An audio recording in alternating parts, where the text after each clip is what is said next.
الحقيقه انا لو رديت انت هتتفصل من القناه. يعني تمام، لان يعني كتير يعني.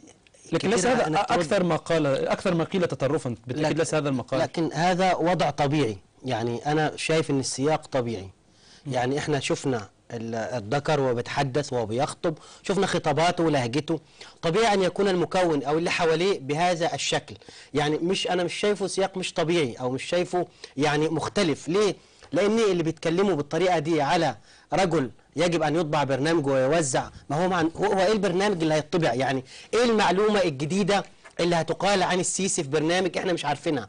يعني اعتقد ان يعني ربما ياتي التاريخ واحنا موجودين على قيد الحياه ليسجل دور هذا الرجل في مصر ودور هؤلاء، وماذا فعلوا فينا وماذا فعلوا في الشعب المصري، وكيف قضى هؤلاء على قيمة الشعب المصري وعلى ما كانت دولة عظيمة مثل مصر تحولت إلى، يعني حولوها إلى الناس بتضحك علينا بره.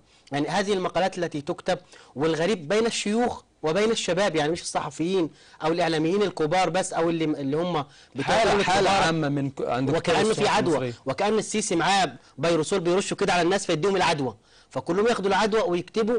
يعني هرتلة تخلو من البلاغة، تخلو من اللغة، تخلو من الصدق، من الرصانة. بس هو قال لك ان هو عنده 3 فلاتر بيعدوا عليهم، صدق والحق والعدل والأمانة، ويبدو بعد الهوى بياخد الإعلاميين دول يعديهم على فلاتر تانية بتاعته. كده 4 فلاتر.